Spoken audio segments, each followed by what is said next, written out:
Amahoro y'Imana nongeye kubasuhuza mbahereza ikaze muri kano kanya amakuru agiye atandukanye ari kuvugwa hirya no hino mu isi. Ni amakuru turaza kwibanda cyane muri kano karere k'ibiyaga bigari, turaza kuyahera mu burasirazuba bwa Repubulika Iharanira Demokarasi ya Kongo. Ni ibirindiro bya FDL biri kuvuga ko ikibazo cya FDL cyongeye gufata indi ntera, cyongeye guhindura isura, yamaze kwigamba ko igikomeje imigambi yayo mibisha iri gukorera mu burasirazuba bwa Repubulika Iharanira Demokarasi ya Kongo, kandi ko ifite gahunda yo kuza gukuraho ubutegetsi bw'u Rwanda uko byagenda kose. Aya ni amagambo atangajwe na FDL mu gihe n'ubundi Repubulika Iharanira Demokarasi ya Kongo yari ikomeje gukomeza gushyigikiramo ubundi biganiro bikomeje hagati y'impande zombi kugira ngo FDL yongere kuba yataha mu Rwanda cyangwa se ihagarika ibikorwa byayo mu burasirazuba bwa Repubulika Iharanira Demokarasi ya Kongo. Lieutenant Colonel Ngoma ku kwisubiza ibirindiro bya FARDC ndetse n'abazarindo nawe yagize ibyo yongera kubigarukaho, turaza kongera kubikomozaho natwe muri aya makuru agiye atandukanye. Ni mu gihe kandi Kinshasa nabwo ni muri Repubulika Iharanira Demokarasi ya Kongo, urukiko rwahishuye uko abasirikare n'abapolisi bibye banki zitandukanye zo muri Repubulika Iharanira Demokarasi ya Kongo.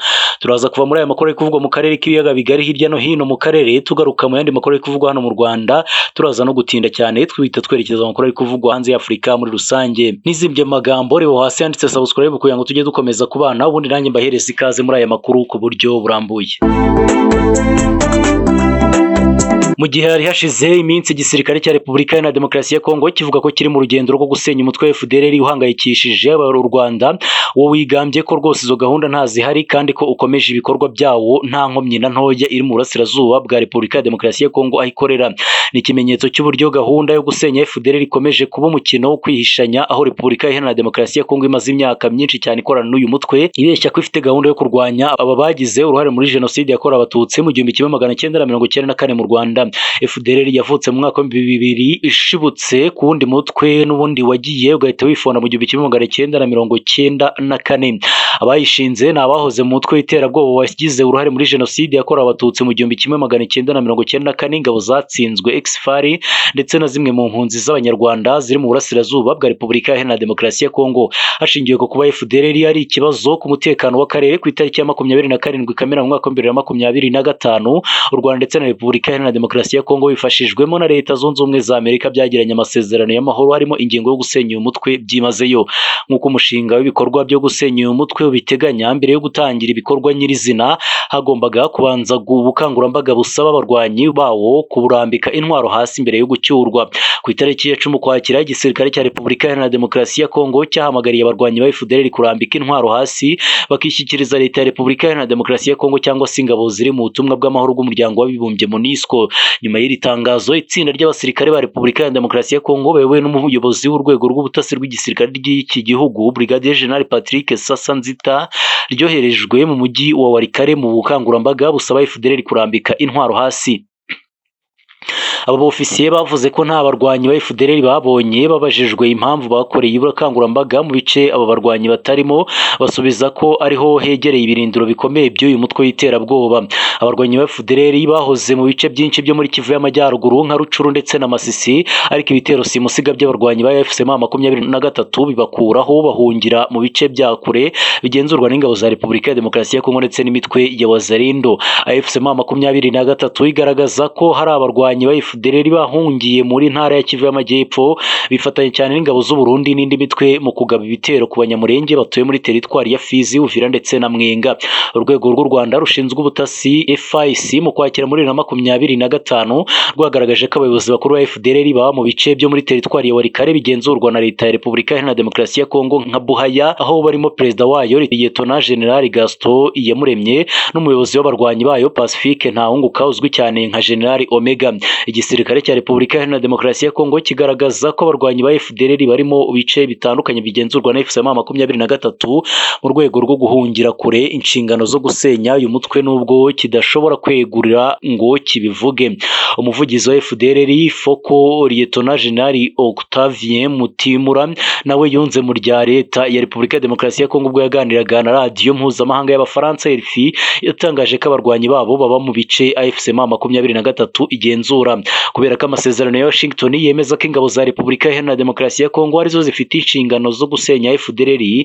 Ibisobanuro impande zombi zitanga bituma hibazwa uko ibikorwa bizubahirizwa mu gihe hari amacenga. Mu kiganiro na RFI, Lieutenant Colonel Mutimura yabisubiyemo intero ya kera y'uyu mutwe yuko abarwanyi babo bagumye mu mashyamba ya Repubulika ya Demokarasi ya Kongo kubera ko bari kurinda impunzi z'abanyarwanda zagizwe intabwa. Lieutenant Kano Mutimura yatangaje ko FDLR idateze kurambika intwaro kandi ko nta bwoba abarwanyi bayo batewe no kugabwaho ibitero mu gihe kiri imbere. Ati turi hano kugira ngo twirinde tunarinda impunzi z'abanyarwanda zagize intabwa. Kurambika intwaro ibyo dusaba bitubahirijwe n'inzozi. Iyo uri mu muriro ntushidikanya ko waterwa. Nubwo FDLR ivuga ko hari impunzi z'abanyarwanda zagizwe intabwa, u Rwanda rukomeje kwakira benshi bari baragizwe imbohe n'uyu mutwe w'iterabwoba bataha babifashijwemo n'ishami ry'umuryango w'abibumbye ryita ku mpunzi HCR. Guverinoma y'u Rwanda isobanura ko abanyarwanda bamaze gutaha kuva muri Mutarama mu mwaka wa 2025 babarirwa mu bihumbi 5. Mu cyiciro giheruka ku itariki ya 6 Ugushyingo mu mwaka wa 2025 hatashye abarwanyi 222.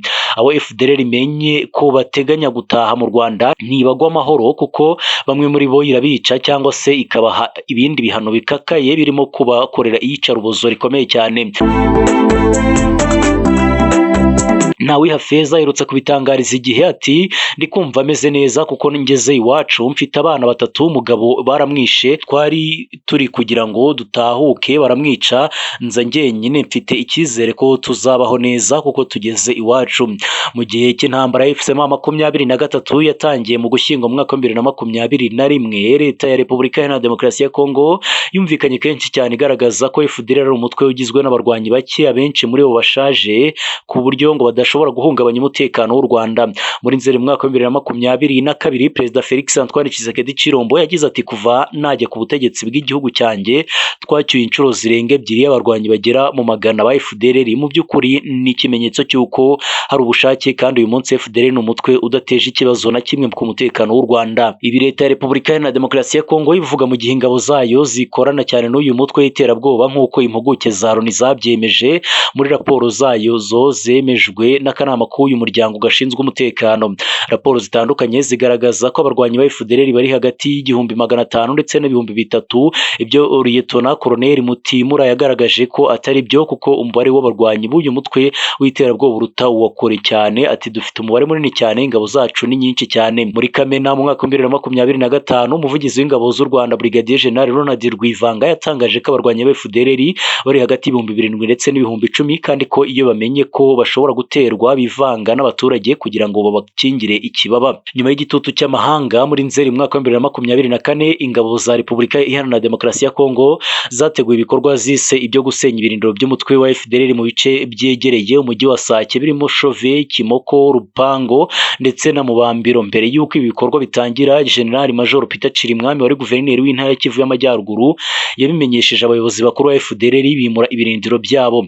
Ku itariki ya 23 ndetse n'iya 24 Nzeri, ingabo kabuhariwe zari ziyobowe na Lieutenant Colonel Donatien Bawiri izagabye ibitero muri ibi bice. Ku itariki ya 25 ndetse n'iya 26 Nzeri, brigade ya 11 yari iyobowe na General Papi Rupende nayitera muri Rusayo. Byagaragaye ko rwose abahanganye n'ingabo za Repubulika ya Demokarasi ya Kongo ari abo mu mutwe wa APCLS uyoborwa na Janvier Karayiri aho kuba FDLR. Mu gihe n'impuguke za Loni zigaragaza ko ibyo bitero byari ibya nyirarureshwa kuko bitari bigambiriye FDLR. Lieutenant Colonel Mutimura yatangaje ko uyu mutwe watakarije abarwanyi benshi cyane n'ibikoresho byinshi mu bitero byo muri Nzeri mu mwaka wa 2024. Lieutenant Colonel Mutimura kandi yatanze ibi bisobanuro agerageza kwerekana ko FDLR idakorana n'ingabo za Repubulika Iharanira Demokarasi ya Kongo, ariko ibimenyetso bikomeye bigaragaza ko ubufatanye buhari kandi ko bushingiye ahanini ku kurwanya FCM23. Ku itariki ya 25 Mutarama mu mwaka wa 2025, umugore wa Perezida Tshisekedi yasuye ingabo zakomerekeye ku rugamba zavurirwaga mu kigo cya gisirikare cya Kokoro na Chachi. Byagaragaye ko rwose muri izi nkomere harimo uwishushanyijeho ikirango cy'umutwe kabuhariwe FDLR uzwi nka CRAP. ku mirongo y'imbere ku rugamba mu burasirazuba bwa Repubulika Iharanira Demokarasi ya Kongo, umuvugizi w'umutwe witwaje intwaro wa M23 Lieutenant Colonel Ngoma yatangaje ko ingabo za Repubulika Iharanira Demokarasi ya Kongo n'ihuriro Wazalendo bitigeze byisubiza ibirindiro mu ntara ya Kivu y'Amajyaruguru cyangwa se Kivu y'Amajyepfo. Abarwanyi ba M23 bamaze iminsi bahanganira n'ingabo za Repubulika Iharanira Demokarasi ya Kongo na Wazalendo mu bice bitandukanye biturutse ku bitero iri huriro riba ryagabye ku birindiro byabo. Mu bice ihuriro ry'ingabo za Repubulika Iharanira Demokarasi ya Kongo zavuze kwambura M23 harimo 4 byo muri Kibati groupement ya Bereki muri teritwari ya Walikare. Gusa nyuma y'iminsi 2 byavuzwe ko M23 yabisubiranye Wazalendo ihungira hitwa Miba. Byageze naho mu kwezi gushize Wazalendo itangaza ko yafashe ikibuga cy'indege cya Kavumu giherereye mu ntara ya Kivu y'Amajyepfo kigenzurwa n'abarwanyi ba M23 kuva mu ntangiriro za Gashyantare mu mwaka wa 2025. Mu kiganiro na Voice of Kivu, Lieutenant Colonel Ngoma yatangaje ko nta bice ihuriro ry'ingabo za leta ya Repubulika Iharanira Demokarasi ya Kongo ryafashe, ahubwo rikomeje kugaba ibitero bikomeye cyane mu bice bituwe cyane. Ati niba uvuga kwagura ibirindiro sibyo, nta santimetero n'imwe bafashe. Bakomeza kurasa ibisasu ubuhumyi barasaba aho abaturage bari, barasa ibice bituwe cyane. Lieutenant Colonel Ngoma yasobanuye ko icyo ihuriro ry'ingabo za leta ya Repubulika Iharanira Demokarasi ya Kongo ari ukwica abaturage n'amatungo yabo ndetse no kwangiza imitungo yabo. Yatangaje ko abarwanyi ba M23 bashaka amahoro, ariko ko mu gihe ibice bibagenzura bigabwaho ibitero badashobora kurebera, ahubwo ko bagomba gusubiranya imbaraga bafite kugira ngo abaturage batekane kandi bagubwe neza. Ati dushaka amahoro. Iyo tuvuga ko dushaka amahoro ntibiba bivuze ko niduterwa tuzasubiza icyaba cyose. Dufite imbaraga zo kubatsinda, baratsindika. M23 yatangaje ko ihuriro ry'ingabo za Repubulika Iharanira Demokarasi ya Kongo rikomeje kugaba ibitero mu bice igenzurwa, ni mu gihe zikoresha drone n'izindi ntwaro. Kuva ku itariki ya 11 Ugushyingo ryateye muri Masisi n'ubundi rishirashitsa abaturage benshi cyane rikoresheje amadrone menshi cyane. Mu yandi makuru ari kuvugwa muri Repubulika Iharanira Demokarasi ya Kongo, urukiko rw'igisirikare cya Repubulika Iharanira Demokarasi ya Kongo ku itariki ya 11 Ugushyingo rwahishuye ko abasirikare n'abapolisi b'iki gihugu baherutse kwijandika mu bujura bwakorewe muri banki i Kinshasa. Ku itariki ya 16 Ukwakira mwaka wa 2025 abajura bitwaje intwaro bari bayobowe n'umugore ufite ubwenegihugu bw'Ubudage Honorine Porsche bateye ishami rya Robank riherereye ku masangano y'imihanda ya Victoire. Icyo gihe abasirikare n'abapolisi baratabaye, ariko bagorwa no kwinjira muri iyi banki kuko abajura bari bakiyirimo babanje kurasana nabo umwanya munini cyane. Ubwo abasirikare n'abapolisi binjiraga muri iyi banki bafashe Porsche n'abagenzi be bemererwa gukomeza kugenzura aho hantu mu gihe hari hagikorwa ubugenzuzi bw'ibyangiritse. Bitewe n'uko abasirikare bafashe Porsche bamwambikiye ubusa ku karubanda, bajyanywe mu rukiko baraburanishwa. Umwe muri bo ufite ipeti rya adjudant akatiwe igifungo cy'imyaka 10 ku itariki ya 6 Ugushyingo, anacibwa indishyi y'amadolari 5,000. Abandi basirikare 3 n'umupolisi umwe bakatiwe igifungo kiri hagati y'amezi 6 n'amezi 12. Mu bakatiwe harimo umwe wafashe amashusho ya Porsche yambaye ubusa akanayakwirakwiza ku mbuga nkoranyambaga. Mu gihe Porsche n'abagenzi be bakomeje kuburanishwa mu cyaha cy'ubujura bitwaje intwaro, ku itariki ya 11 Ugushyingo urukiko rwagaragaje ko mu bibye banki harimo abapolisi n'abasirikare bari bagiye gutabara. Aya mashusho yafashwe na CCTV kamera za Robank mu masaha y'isaa 4 z'igitondo cyo ku itariki ya 16 Ukwakira, agaragaza bamwe mu basirikare n'abapolisi binjiye muri iyi banki bayora amafaranga menshi cyane. Icyakoze kumenya imyirondoro y'abashinzwe umutekano bijanditse muri ubu bujura byaragoranye cyane, bitewe n'uko amasura yabo atagaragara, nk'uko bambaye amakasike agiye atandukanye y'igisirikare ndetse n'igipolisi. Dukomoze ku makuru ari kuvugwa hirya no hino mu Rwanda. Guverinoma y'u Rwanda yagiranye n'iy'ubwami bw'Ubwongereza na Panama amasezerano y'ubufatanye mu guteza imbere serivisi zo gutwara abantu n'ibintu mu kirere. Aya masezerano yasinyiwe mu mujyi wa Punta Cana muri Repubulika ya Dominikani, ari kubera inama mpuzamahanga yiga ku iterambere rya serivisi z'ubwikorezi bwo mu kirere. Aya mbere yashyizweho umukono na ambasaderi w'u Rwanda muri Canada no muri Repubulika ya Dominikani, Prosper Higiro, n'umuyobozi muri guverinoma y'Ubwongereza ushinzwe ibiganiro icyubahiro muri serivisi z'ubwikorezi Mark Bosley. Aya kabiri yashyizweho umukono na Ambasaderi Higiro n'umuyobozi mukuru w'urwego rushinzwe indege za gisivile muri Panama Marcos Castillo Masisi. Ikigo cy'u Rwanda gishinzwe indege za gisivile RCAA cyatangaje ko aya masezerano azafasha mu guharura inzira ihuza abaturuka mu bihugu byombi, afungura amahirwe y'ubucuruzi, ubukerarugendo ndetse n'ishoramari. RCAA yagize iti aya masezerano aharura inzira zo kongera ubufatanye mu by'indege, afungurwa cyane amahirwe mashya mu bucuruzi, ubukerarugendo n'ishoramari, hashyigikirwa ko ingendo z'indege zihenduka n'iterambere ry'ubukungu binyuze mu ihatana ryisumbuyeho mu by'ingendo. Aya masezerano azwi nka Baza Bilateral Air Service Agreement aha sosiyete z'indege uburenganzira bwo kuvana abagenzi n'izindi serivisi mu gihugu kimwe zibajyana mu kindi. Hashingiye kuri aya masezerano kandi ibihugu byemeranye ku bibuga by'indege zigwaho, inshuro zibigwaho, umubare ntarengwa n'abagenzi cyangwa se imizigo, ibiciro bya serivisi ndetse no ku mahame agenga umutekano wa serivisi zo mu ndege n'ubundi muri rusange. Mu yandi makuru akomeje kuvugwa mu Rwanda nuko u Rwanda rwakiriye abarwanyi barindwi b'umutwe w'iterabwoba FDLR, naho mu miryango yabo bacyuwe n'abakozi bari mu butumwa bw'amahoro bw'umuryango w'abibumbye muri Repubulika ya Demokarasi ya Kongo MONUSCO. Abanyarwanda bacyuwe nyuma yo kumara iminsi 3 mu kigo cy'agateganyo cyakira barambitse intwaro bashaka gusubira mu buzima busanzwe giherereye mu mujyi wa Goma. MONUSCO yatangaje ko muri rusange yacyuye abanyarwanda 49 kandi ko bishimiye gutaha mu Rwanda, basaba bagenzi babo bakiri mu mashyamba kurambika intwaro hasi kugira ngo babane mu mahoro n'abandi. Kuva muri Mutarama mu kugeza mu Kwakira muri 2025 MONUSCO yacyuye abarwanyi 54 b'abanyarwanda babaga muri Repubulika ya Demokarasi ya Kongo biganjeho muri FDLR, batahanye n'abo mu miryango yabo 44. Umwe mu batashye muri uyu mwaka yagize ati ubuzima bwo mu mashyamba ni bubi cyane, niyo mpamvu nsaba abavandimwe n'abashiki banjye kwishyikiriza MONUSCO kugira ngo batahe mu mahoro n'umutekano. Abarwanyi u Rwanda rwakira bajyanwa mu kigo cya Komisiyo y'Igihugu yo gusubiza mu buzima busanzwe bari abasirikare giherereye mu karere ka Musanze, bagahabwa amahugurwa bafasha kwiteza imbere. Ku itariki ya 30 Ukwakira iki kigo cyasubije mu buzima busanzwe bahoze ari abarwanyi ba FDLR 143 bari bamaze amezi yari hagati ya 3 ndetse na 6 bahugurwa mu kigo cya Mutobo, ishimangira ko izakomeza gufasha abazemera gutaha mu mahoro. Komisiyo ishinzwe amatora yo muri Uganda yatangaje ko imyanya ya 353 yo mu nteko ishinga amategeko y'iki gihugu igiye guhatanirwa n'abakandida 2025. Ibi ni ibyatangajwe n'umuvugizi wungirije wa komisiyo y'amatora Paul Bukenya. Yavuze ko hari abakandida 83,597 bahataniye imyanya 45,045,505 mu gihugu hose. Ati muri rusange dufite abakandida 83,597 bahataniye imyanya 45,505 mu nzego zose uhereye ku mwanya w'umukuru w'igihugu kugeza mu nzego z'ibanze.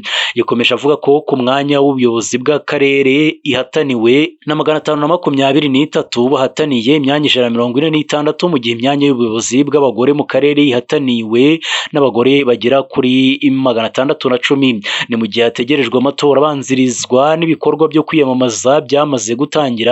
Itora nyirizina rikaba rizaba kuri muri Mutarama mu mwaka 2026.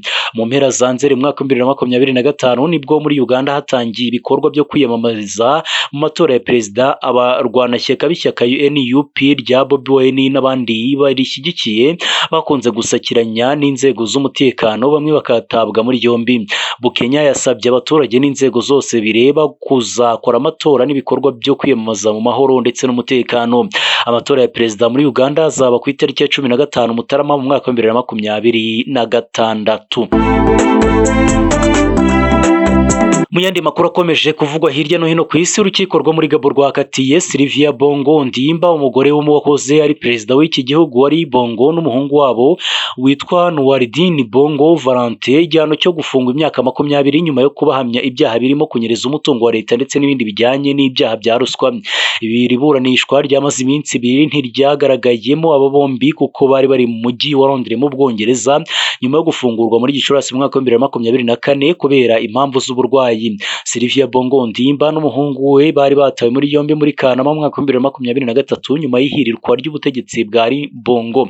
Urukiko rwemeje ko Sylvia n'umuhungu we buririye ku bubasha bari bafite bakoresha amafaranga ya rubanda mu nyungu zabo bwite bakoresheje Perezida Ali Bongo wari waragize ikibazo cya stroke muri 2018 kugira ngo bakomeze kugenzura igihugu. Ubushinjacyaha Eddie Minangi yavuze ko abatangabuhamya berekanye uburyo amafaranga ya leta yanyerezwaga mu buryo buhoraho hagamijwe inyungu z'umuryango Sylvia Bongo w'imyaka 62 ndetse na Nouardine w'imyaka 33 bahakanye cyane ibyo baregwa byose bavuga ko urubanza rwabo ari ikinamico rya politike. Mu kiganiro Nouardine yagiranye na AFP yavuze ko we n'umuryango we bari kugendwaho n'ubutegetsi bushya bwa General Brice Oligui Nguema wayoboye ihirikwa rya Ali Bongo nyuma y'amatora yavuzwemo uburiganya bukomeye cyane. Ali Bongo wayoboye Gabon imyaka 14 nyuma yo gusimbura se Omar Bongo wayoboye imyaka 42 we ntakurikiranywe n'ubutabera. Abandi bantu 10 bahoze ari abayobozi bakoranye n'uyu muryango nabo bari mu iburanishwa ku byaha by'ubufatanyacyaha ku kunyereza umutungo wa leta. Urubanza rukaba ruzakomereza ku wa gatanu ku itariki ya 15 Ugushyingo mu mwaka wa 2025 kugira ngo harebwe umwanzuro wa nyuma. Ni amakuru muri kugenda mukurikiranira kuri Gira Ubuzima TV Special, mukaba muri kubona nanjye Tuyiringire Ahmed. Reka tuyakomereze muri Leta Zunze Ubumwe za Amerika. Perezida wa Leta Zunze Ubumwe za Amerika Donald Trump yasabye urukiko rw'ikirenga rwo muri iki gihugu gukuraho icyemezo cyafashwe n'urukiko rukuru ndetse kigashimangirwa n'urukiko rw'ubujurire kimusaba kwishyura miliyoni 5 z'amadolari y'Amerika ku mugore yahohoteye witwa Elizabeth Jean Karori. Avuga ko habaye amakosa mu guca urwo rubanza.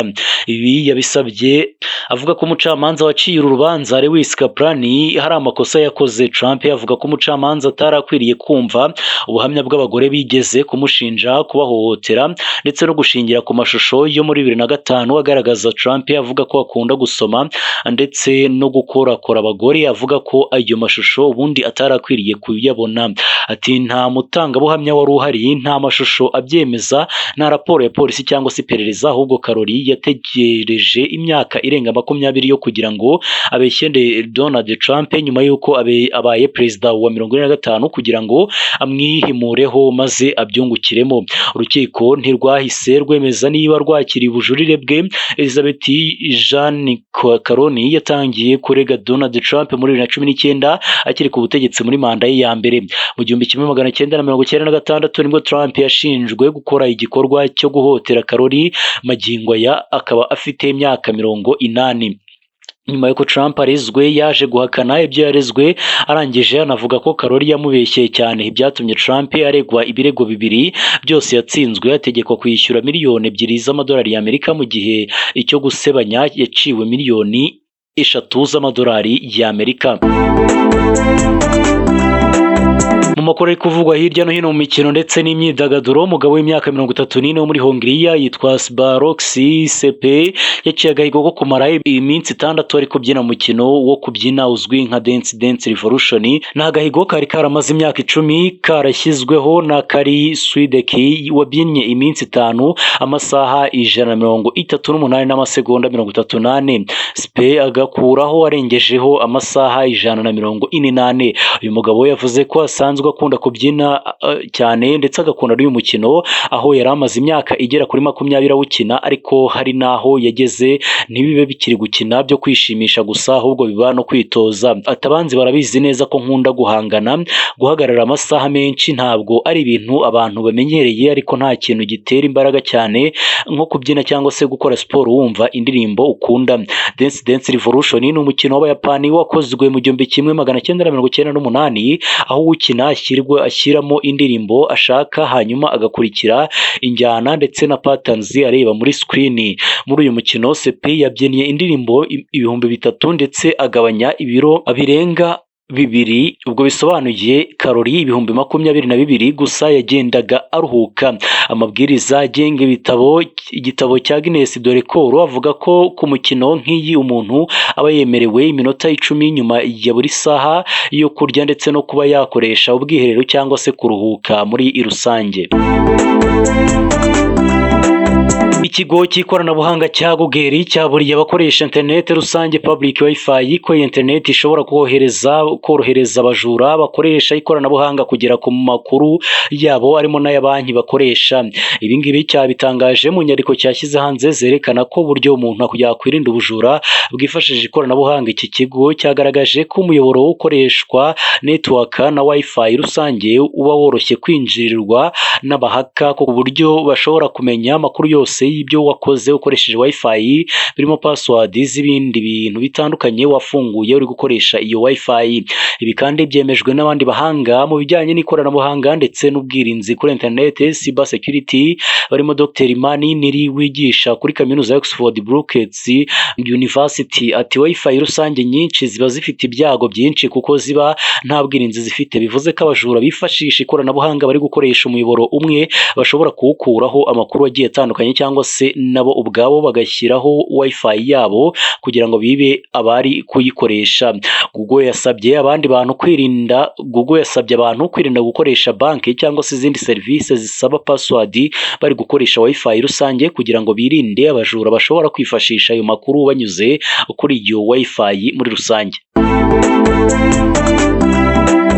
Mu yandi makuru ari kuvugwa hirya no hino ku isi, uruganda rukora ibikoresho by'ikoranabuhanga Apple rwemeje ko rwahagaritse application ebyiri zikunzwe cyane mu Bushinwa zihuza abaryamana bahuje igitsina arizo Blueberry ndetse na Finka, nyuma y'itegeko ryatanzwe n'urwego rushinzwe kugenzura ikoranabuhanga n'imbuga nkoranyambaga mu Bushinwa, Cyber Space Administration of China CAC. Apple yavuze ko iki cyemezo cyafashwe gikurikizwa gusa kuri Apple Store y'abantu bari mu Bushinwa, ishimangira ko ishyira mu bikorwa amategeko y'ibihugu byose ikoreramo. Brady ifite abantu babarirwa muri miliyoni bayikoresha, ni imwe muri application zikunzwe cyane muri Aziya mu guhuza abaryamana bahuje ibitsina. Ibi bibaye nyuma y'uko muri 2022 application muri Leta Zunze Ubumwe za Amerika Grindr nayo yakuwe muri Apple Store mu Bushinwa, ubwo leta yatangizaga ubukangurambaga bwo kurwanya ikwirakwizwa ry'amakuru anyuranyije n'amategeko. Muri 2023 ubuyobozi bw'Ubushinwa bwashyizeho amategeko mashya asaba ko buri application ikoreshwa imbere mu gihugu igomba kwandikwa no kubona uruhushya rwemewe, bituma izindi nyinshi z'amahanga zivanwa ku murongo. Mu Bushinwa nubwo kuryamana kw'abahuje ibitsina byakuye mu byaha mu 1997, gushyingiranwa kw'abahuje ibitsina ntikwemewe, kandi imiryango iharaniraga uburenganzira bwabo nka Beijing LGBT Center ndetse na Shanghai Pride yahagaritse ibikorwa byayo mu myaka mikeya ishize. Reka mbashimire mwese mwari muri kubana natwe muri aya makuru agiye atandukanye ari kuvugwa hirya no hino mu isi twari tuje kubagezaho muri uyu mugoroba. Njye nitwa Tuyiringire Ahmed, mukomeze kugenda mugubwa neza kandi mugire ibihe byiza aho muherereye hose hirya no hino ku isi. Ni amakuru agiye atandukanye mukunda gukurikirana kuri Gira Ubuzima TV Special buri mugoroba. Ni amakuru yagiye agarukwaho umunsi wose kuva mu masaha ya mu gitondo muri kerera kugeza mu masaha y'umugoroba. Nitwa Tuyiringire Ahmed, reka twihuse twongere guhura amakuru agiye atandukanye ari kuvugwa mu isi n'ubundi. Amahoro y'Imana kuri mwebwe ndetse n'abanyu bose aho muherereye hose hirya no hino mu isi.